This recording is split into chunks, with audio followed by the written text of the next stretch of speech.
राधे राधे। जय श्री कृष्णा। प्रिय श्रोताओं, आज रविवार के दिन आप सभी श्रवण करेंगे सूर्य नारायण भगवान की कथा।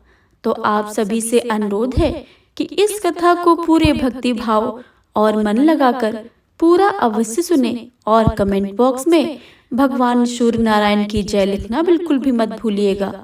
आइए प्रेम से सुनते हैं भगवान सूर्य नारायण की कथा। तो प्रेम से बोले भगवान सूर्य नारायण की जय। एक था राजा और एक थी रानी।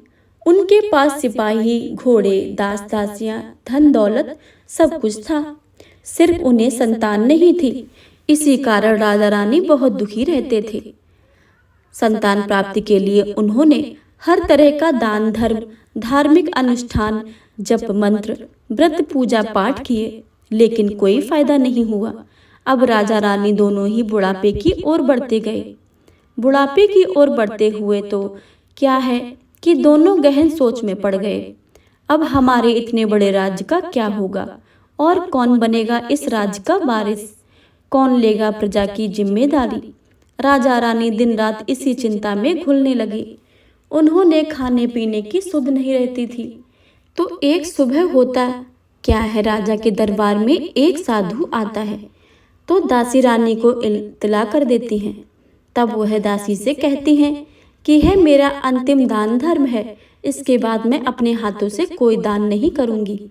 रानी चावल भरा छाछ हाथ में लेकर बाहर आती हैं और साधु की झोली में भिक्षा डालने के लिए आगे बढ़ती हैं।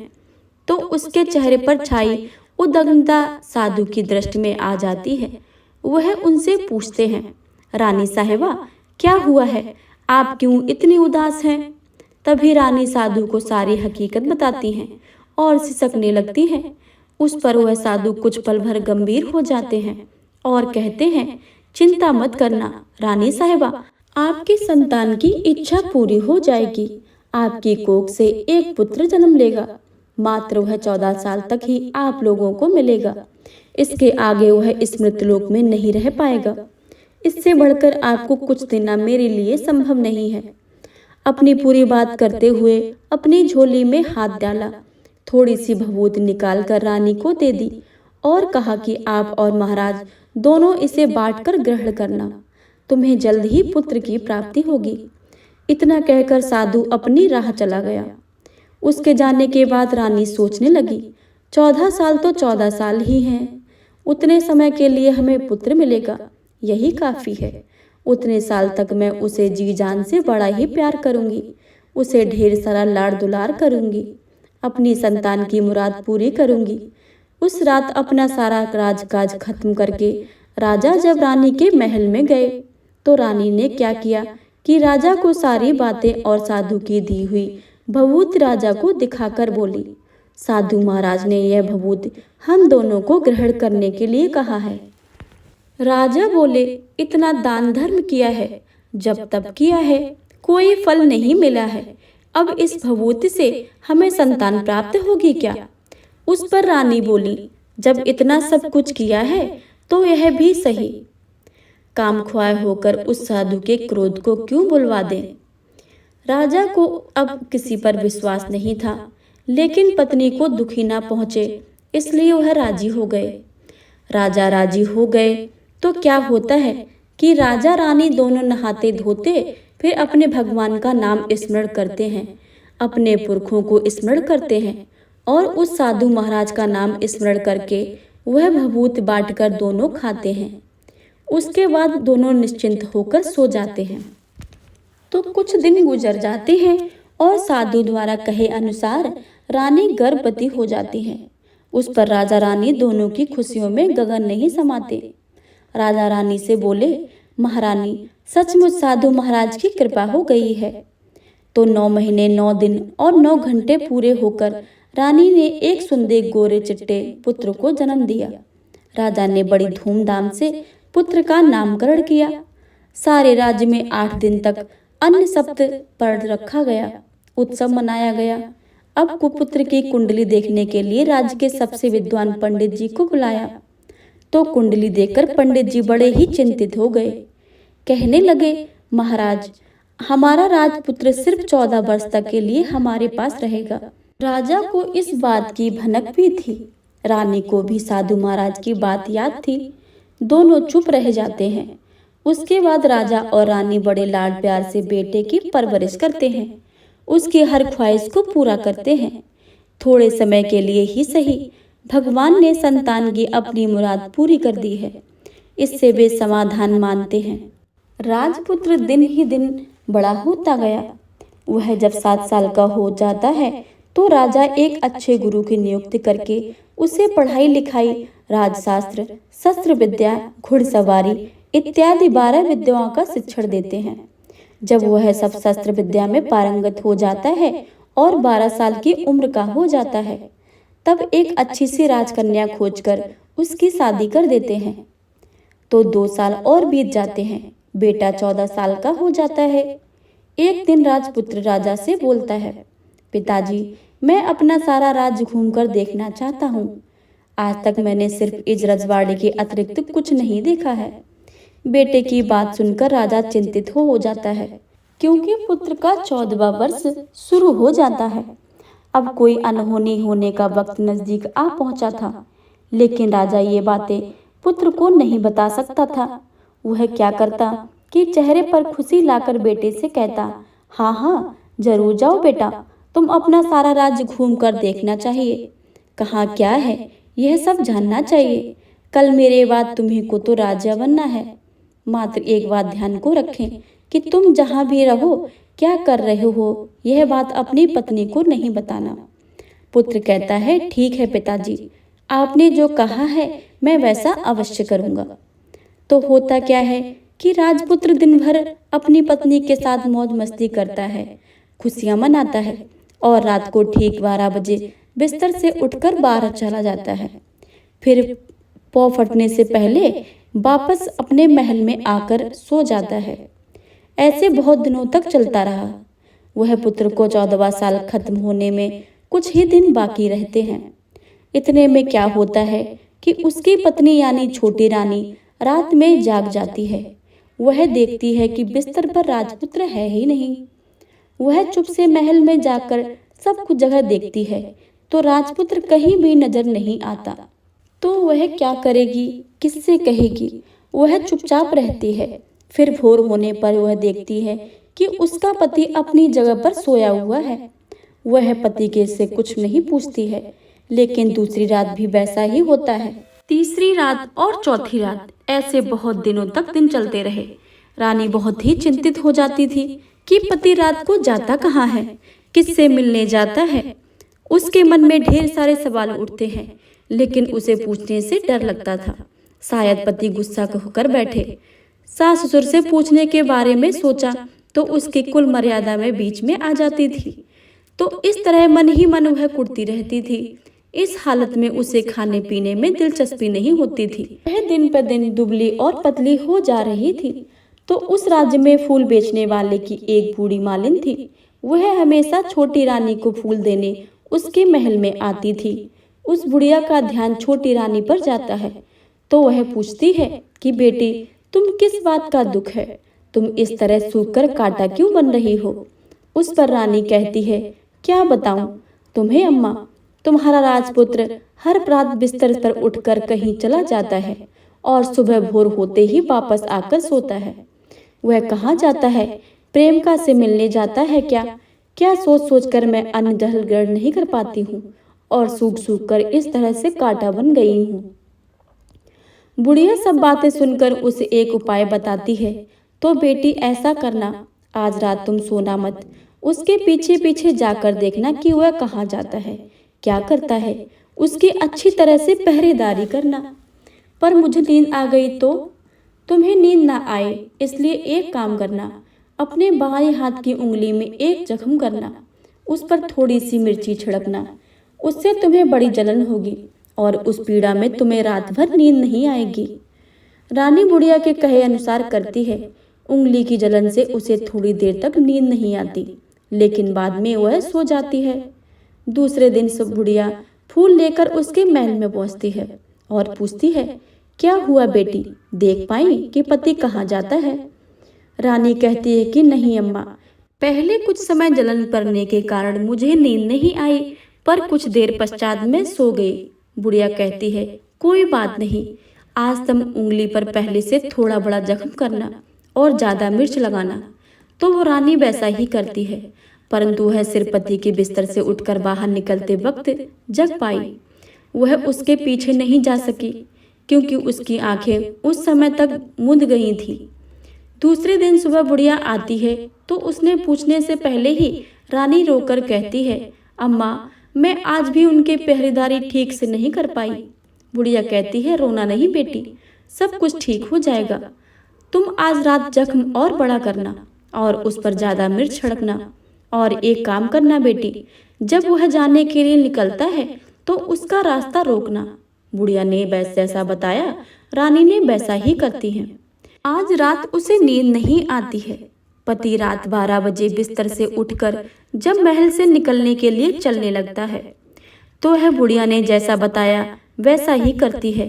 दौड़कर जाकर पति का रास्ता रोकती है और कहती है कि कहाँ जा रहे हो, किससे मिलने जा रहे हो, मुझे बताओ। राजपुत्र उसे समझाने की बहुत कोशिश करता है। देखो, अगर मैंने तुम्हें यह बताया तो मैं दोबारा नहीं मिल पाऊंगा।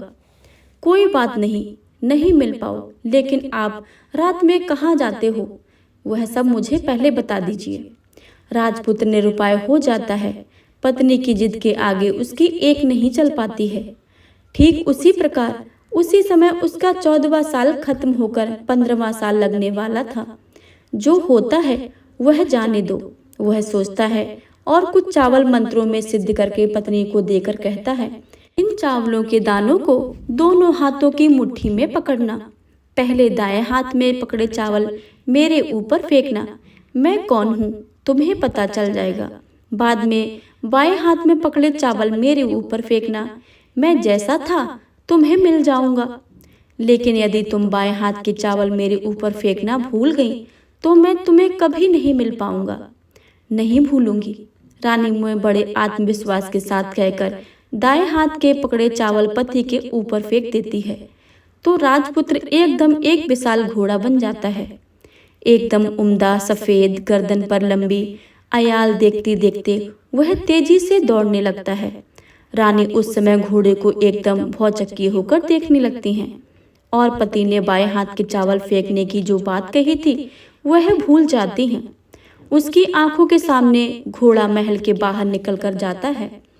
घोड़ा जो महल से बाहर जाता है तो वापस ही नहीं आता। अब रानी को बड़ा पश्चाताप होता है। वह स्वयं को कोसने लगती हैं, लेकिन अब उसका कोई फायदा नहीं होने वाला था। राजपुत्र अब वापस नहीं आने वाला था। सुबह होते ही महाराज महारानी को सब पता चल जाता है। वह उन्हें बहुत दुख होता है। वे बिस्तर पकड़ते हैं और राह देखते हैं कि एक दिन उनका बेटा वापस आ जाए। इस तरह 1 महीना गुजरता, 2 महीने गुजरते, 3 महीने गुजरते, आखिर 6 महीने पूरे होते हैं। राजपुत्र का कोई अता पता नहीं लगता। प्रधान राजपुत्र को ढूंढने के लिए राज के गांव-गांव सिपाही भेजते हैं, लेकिन उन्हें कोई सफलता नहीं मिलती। इधर रानी अपनी हट के कारण पति गायब हो गया यह सोचकर स्वयं ही मन को मन कोसती हैं और प्राण लेती हैं कि कुछ भी करके पति को ढूंढ ही लाएंगी और उसे वापस लेकर ही आएंगी। एक दिन वह सुबह उठकर सासुर के महल में जाती हैं और कहती हैं कि मैं अपने पति की खोज में जा रही हूँ। महाराज महारानी को और क्या चाहिए था, कुछ भी करके उनका बेटा वापस मिलना चाहिए था। वे बहू को जाने की अनुमति देकर कहने लगे, बेटी तुम जो चाहो करो, वहाँ जाना, लेकिन मेरे बेटे को वापस लेकर ही आओ। भगवान तुम्हें कामयाबी दे। अब रानी क्या करती कि अपना सीधा वेश बदलकर एक सेठानी बन जाती है। कुछ दास दासियों को, कुछ नौकरों को साथ में लिया, कुछ सामान साथ में लिया और राज्य की सीमा पर जाकर वहां एक भोजनालय खोल लिया। अब आने वाले सब यात्रियों को खाना मुफ्त में देने लगी। मात्र एक शर्त रखी कि खाने वालों को उसकी दिखाई कोई अजीब चीज उसकी मालकिन को यानी राजकन्या को बतानी पड़ेगी। तो वहां आने वाले हर नागरिक अपनी तरफ से मैंने यह देखा है, मैंने यह देखा है कहकर वहां से मुफ्त खाना खाकर जाता था। परंतु रानी को जो बात चाहिए थी वह अभी तक नहीं मिली थी। ऐसे ही कुछ दिन बीत गए तो इधर क्या होता है कि रानी के महल फूल लेकर जाने वाली बुढ़िया से एक बेटा और एक बहू थे। उनका एक छोटा बेटा था, यानी बुढ़िया का एक पोता था।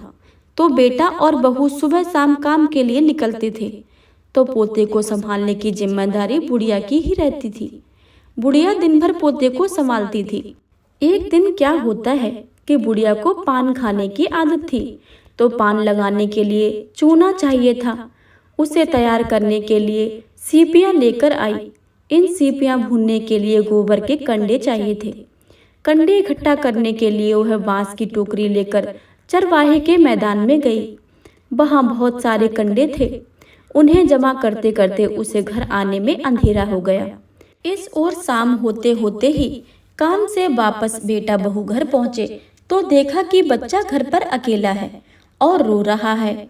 वे दोनों गुस्से से लाल पीले हो गए। इतने में बुढ़िया घर आ पहुंची। बेटा ने पूछा, पोते को घर पर अकेला छोड़कर कहाँ गई थी? बुढ़िया बताने लगी कि मैं गोबर के कंडे इकट्ठे करने गई थी। इस पर बेटा बोला, दोबारा बच्चे के अकेला घर पर यदि छोड़कर जाओ तो मैं तुम्हें बहुत पीटूंगा। बुढ़िया कहने लगी, नहीं बेटा, फिर कभी ऐसा नहीं करूंगी। लेकिन दूसरे ही दिन बुढ़िया वह बात भूल गई और फिर चरवाहे के मैदान में कंडे इकट्ठा करने चली गई। शाम को जब बेटा बहू काम से वापस लौटे तो देखा कि बच्चा घर पर अकेला है और रो रहा है। अब उसके बेटे की सहन शक्ति खत्म होने लगी और बुढ़िया के वापस आने पर उसे घर से निकाल दिया। बुढ़िया रात भर घर के बाहर अंधेरे में बैठी रही और सुबह होते ही हाथ में टोकरी लेकर कंडे इकट्ठे करने लगी। उस दिन उस कंडे में इकट्ठा करने का मानो पागलपन सवार था। कंडे इकट्ठा करते करते कब अंधेरा छा गया उसे मालूम ही नहीं चला। उसे जब ध्यान आया तो गांव का रास्ता भी ठीक से नहीं दिख रहा था। वह अंधेरे में आंखें फाड़ फाड़ कर देखती देखती किसी तरह आगे निकल पड़ी। तो क्या होता है कि एक कपिला गाय छन छन की आवाज करते, गले की घंटी बजाते ठुमक ठुमक कर उस मैदान पर आ जाती हैं। उसे देखकर बुढ़िया सोचने लगती है कि इस गाय के पीछे पीछे जाऊंगी तो गांव में पहुंच जाऊंगी। तब बुढ़िया उसके गाय के पीछे पीछे जाने लगी। वह गाय क्या करती है कि उस मैदान से लेकर एक एक करके 6 मैदान पार करती है। आखिर में वह 7वें मैदान पर पहुंचती है। तो क्या होता है कि उस मैदान पर एक बड़ा सा पत्थर है। गाय जाकर उस पत्थर को अपना सींग मारती है। सींग मारा तो वह पत्थर टूट जाया और पाताल में नीचे जाने की सीढ़ियां दिखने लगी। तब वह गाय उन सीढ़ियों से नीचे जाने लगी। बुढ़िया भी यह सब देखती रही और झट जाकर गाय की पूंछ को पकड़ लिया। पूंछ पकड़कर वह गाय के साथ नीचे पाताल में पहुंच गई। पाताल में पहुंचते ही तुरंत गाय की पूंछ छोड़ दी और इधर उधर देखने लगी। वहीं से बुढ़िया ने देखा कि पाताल में सब जगह जगमगाहट थी। दिया दीपक जल रहे थे और तेज रोशनी गाय के ऊपर पड़ती है और वह अद्भुत घटनाएं घटने लगती हैं। गाय के नीचे जाते ही उसके गले में अपने एक सकाल पड़ जाती है और छमछम करके कोई दुधाड़ी से गाय का दूध दोहने लगता है। लेकिन जो भी कोई वह कर रहा है वह मात्र दिखाई नहीं दे रहा है। बुढ़िया बहुत घबरा गई। कहाँ आकर फंस गई हूँ, यह सोचने लगी और वहां छिप जाने के लिए जगह ढूंढने लगी। लेकिन उसे कहीं भी जगह नहीं मिली। हर जगह उजाला ही उजाला था। तो वह एक कोने में खड़ी रहकर और सब कुछ सामने हो रहा था वह चुपचाप देखने लगी। कुछ पल के बाद वह झट से एक उम्दा सफेद घोड़ा आया। वहां 2 कुंड थे। उसमें से एक कुंड में उस घोड़े ने छलांग लगाई और ऊपर आ गया। अब उसे राजपुत्र का रूप प्राप्त हो गया। राजपुत्र बनने के बाद उसने दूसरे कुंड में पानी में स्नान किया। वहां रखे नए कपड़े पहने। नजदीक ही एक सुंदर पलंग था, उस पर आकर बैठ गया। उसके सामने अपने आप 5 पकवानों की थाली आ गई। दूध की एक प्याली आ गई। पान सुपारी आ गया। उसके सामने एक दिया जलता रहा। राजपुत्र ने खाना खाया, दूध पिया, पान सुपारी खाया और बिस्तर पर लेट जाने से पहले सूर्यदेव का स्मरण करके अपने जलते दिए से पूछा, दिए दिए दीपंकर, मेरा माता पिता क्या कर रहे हैं? दिया बताने लगा, बेटे के शोक में डूबे हैं। राज्य कौन संभाल रहा है? राज्य प्रधान संभालता है। मेरी पत्नी क्या करती है? उसने चौराहे पर भोजनालय शुरू किया है और आते जाते लोगों से वह नई खबरों के बारे में पूछती है। दिए के है कहते ही राजपुत्र कहता है, ठीक है। उसके बाद वह सो गया। बुढ़िया कोने में खड़ी रहकर यह सब देखती रही। ऐसी अद्भुत घटना उसकी जिंदगी में पहली बार देखी है। उसे अंदर ही अंदर चुलबुलाहट होने लगी और भूख प्यास भूल गई। और आगे क्या होता है कि उत्सुकता में देखने लगती है। लेकिन उसके बाद कुछ ऐसी घटनाएं घटती हैं। रात गुजर हुई और सुबह हो गई। सुबह होने पर पलंग पर सोया राजपुत्र उठा और फिर से पहले कुंड में छलांग लगाई तो वह फिर से घोड़ा बनकर कुंड से बाहर आ गया। बाहर आते ही वह तेजी से उस पाताल नगरी से बाहर निकल गया। लेकिन वह कहाँ गया, बुढ़िया को कुछ पता नहीं चला। उसके बाद पिछली रात की तरह कोई उस गाय का छमछम करके दूध दोहने लगा। जैसे ही दूध दोहना खत्म हुआ, उसके गले की साकर अपने आप खुल गई और वह तेजी से ऊपर आने वाली सीढ़ियों के ऊपर भागने लगी। गाय को देखते देखते बुढ़िया सोचने लगी कि अब गाय के साथ यहाँ से ऊपर जाना ही समझदारी है, नहीं तो कोई मुसीबत आकर मेरे ऊपर टपक जाएगी। झट से उसने गाय की पूंछ पकड़ ली और गाय के साथ ही ऊपर आ गई। गाय जब मैदान में पहुंची तो उस सुरंग का रास्ता अपने आप भी बंद हो गया और उसके मुंह का एक बड़ा सा पत्थर पूर्ववत खड़ा हो गया। ऊपर आकर वह जंगल की ओर निकल गई तो इधर बुढ़िया एकदम बावली सी हो गई। उसने पाताल नगरी में जो कुछ देखा वह जल्द से जल्द किसी को बताने के लिए उतावली हो उठी। उसे एकदम याद आया कि नगर की सीमा पर कोई औरत भोजनालय चलाती है और नई बात बताने वाले को अच्छा खाना पीना मुफ्त में देती है। वह सोचने लगी, क्यों ना मैं यह बात उस औरत को जाकर बताऊं। यदि उसे यह बात पसंद आई तो बाकी जीवन खाने पाने की झंझट से मुक्ति मिल जाएगी। बुढ़िया ने मन में तय किया और तुरंत उस भोजनालय के द्वार पर टंगे नगाड़े के सामने खड़ी हो गई और जोर जोर से नगाड़ा बजाना शुरू कर दिया। नगाड़े की इस तरह सुनकर मालकिन यानी छोटी रानी मन में प्रसन्न हो जाती हैं कि शायद कोई बड़ी बात लेकर यहाँ आया है। रानी सिपाहियों को आदेश देती हैं, जाइए और जो कोई आया है उसकी अच्छी खातिरदारी कीजिए। आदेश पाते ही सिपाही नीचे दौड़ गए तो एक बुढ़िया नगाड़ा बजा रही थी। उन्होंने पूछा, क्यों रे बुढ़िया, क्या हुआ, क्यों नगाड़ा बजा रही है? बुढ़िया बोली, कुछ नहीं बेटा, यह खाना मिलता है ना, इसलिए आई हूँ। खाना चाहिए, मिलेगा, लेकिन तुझे कोई नई बात बतानी पड़ेगी। हाँ बताऊंगी, एक बात मालूम है मुझे। इस पर सिपाही उसे अंदर लेकर अपने मालकिन का आदेश था कि कोई बूढ़ा बुजुर्ग वहाँ आए, उनके साथ अच्छी तरह पेश आना है, उनका अच्छा आदर आतिथ्य करना है। तो सिपाहियों ने इस बुढ़िया का भरपूर आदर आतिथ्य किया। उसे बड़ी सी थाली भरकर व्यंजन परोसते हैं। बुढ़िया कुछ दिनों से भूखी थी, वह खाने पर टूट पड़ी। खाना खाने के बाद सिपाहियों ने उसे नई साड़ी पहनने को दी। उसके बाद उसे लेकर रानी के पास गए। बुढ़िया और रानी ने तुरंत एक दूसरे को पहचान लिया। बुढ़िया बोली, बेटी तुम? और रानी बोली, अम्मा तुम? बड़ी देर तक दोनों भांति भांति की बातें करती रही। आखिर कुंवारिन बुढ़िया से कहने लगी, अम्मा अब बताओ तुमने क्या बात नहीं देखी है? नई बात? मैंने कोई नई बात नहीं देखी है। वह तो मेरे पास तुम्हारे लेने के लिए खाने के पैसे नहीं थे, इसलिए मैंने झूठ बोला और नगाड़ा बजाया। रानी ने कहा, अम्मा घबराना नहीं, मैं किसी को तुम्हारा नाम नहीं बताऊंगी। फिर भी बुढ़िया ने मैंने क्या देखा है, कब देखा है करके आनाकानी करने लगी। इस पर कुंवारिन ने उसने कहा, देखो अम्मा, यदि तुमने मुझे यह बात नहीं बताई तो जिंदगी भर तुम्हारी देखभाल करूंगी, तुम्हें रानी माता की तरह रखूंगी। अब बुढ़िया बताने को तैयार हो गई। उसने जो उस चरवाहा वाले मैदान पर देखा था वह सब कुछ रानी को बता दिया। बुढ़िया की बातें सुनकर रानी को यकीन हो गया कि वह राजपुत्र उसी का पति है। वह तुरंत बुढ़िया से कहने लगी, अम्मा मुझे उस जगह पर ले चलो। नहीं बेटी, वह पाताल राज्य है, सांप है, यदि किसी ने तुम्हें देख लिया तो तुम्हारी जान खतरे में पड़ सकती है। लेकिन रानी उसकी एक ना सुनती, उसे उसी जगह ले जाने के लिए हट करने लगी। आखिर में बुढ़िया ने उसका कहा मान लिया और कहने लगी, ठीक है, मैं तुम्हें वहां लेकर चलती हूँ, पर आज नहीं कल। वहां जाना है तो शाम को ही जाना होगा। तो दूसरे दिन दोपहर को रानी बुढ़िया के साथ उस मैदान पर गई और एक जगह छुपकर गाय के आने की राह देखने लगी।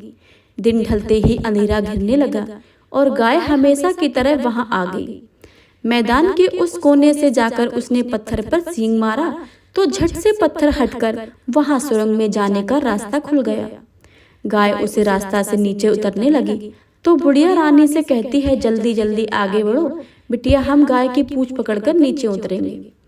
तो दोनों गाय की पूंछ पकड़कर नीचे उतर गईं। बुढ़िया पहले जिस कोने में छिपी थी उस कोने में छिप गई। अब नीचे सब कुछ पहले जैसे घटित हो रहा था।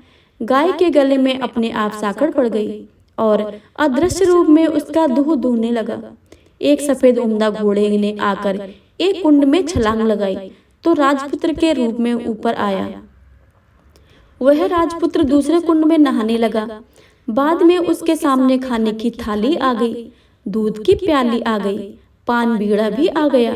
राजपुत्र सब ग्रहण करके सोने के लिए पलंग पर गया तो सोने से पहले सूर्य देव का स्मरण करने कर दिए से पूछने लगा, दिए दिए दीपांकर, मेरे माता पिता क्या कर रहे हैं?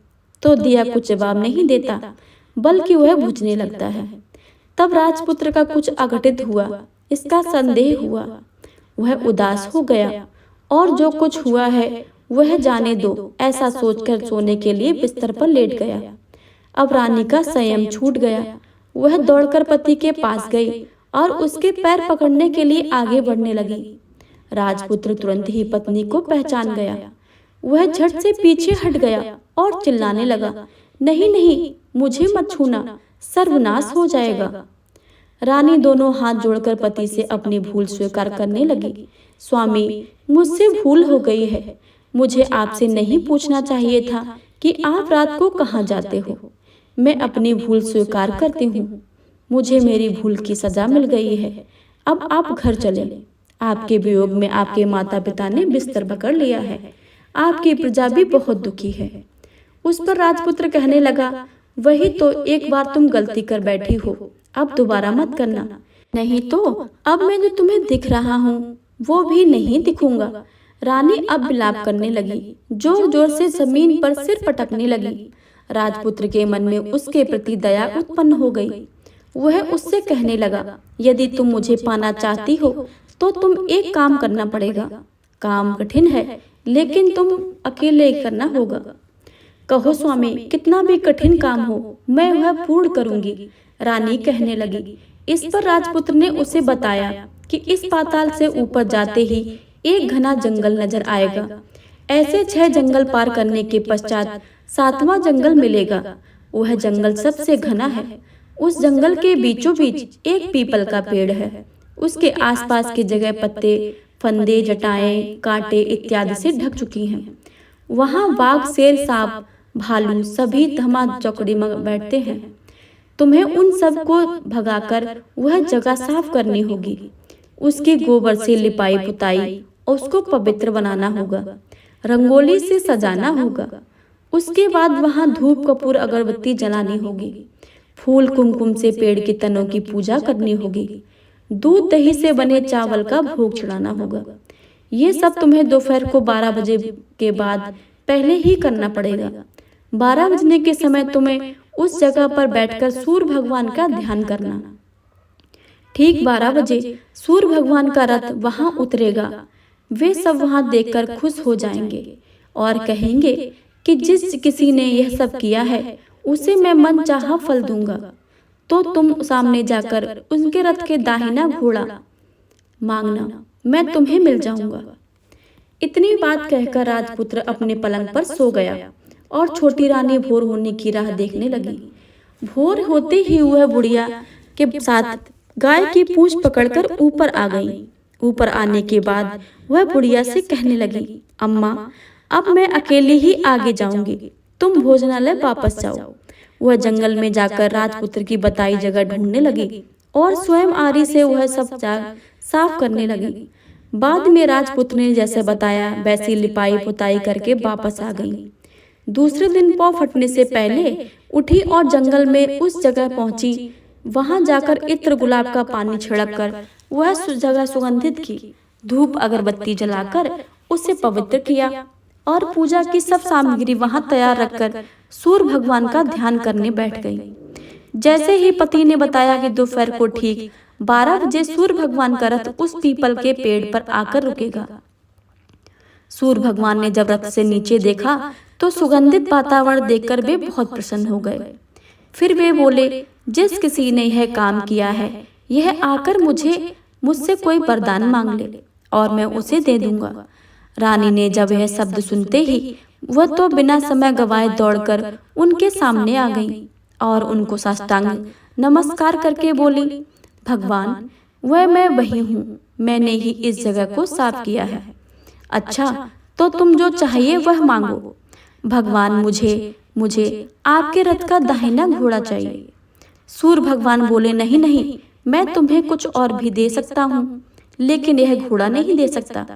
मेरे रथ के 12 घोड़े हैं, तुम चाहो तो कोई और घोड़ा मांग लो, लेकिन यह दाहिना घोड़ा नहीं, वह मैं तुम्हें नहीं दे सकता हूँ।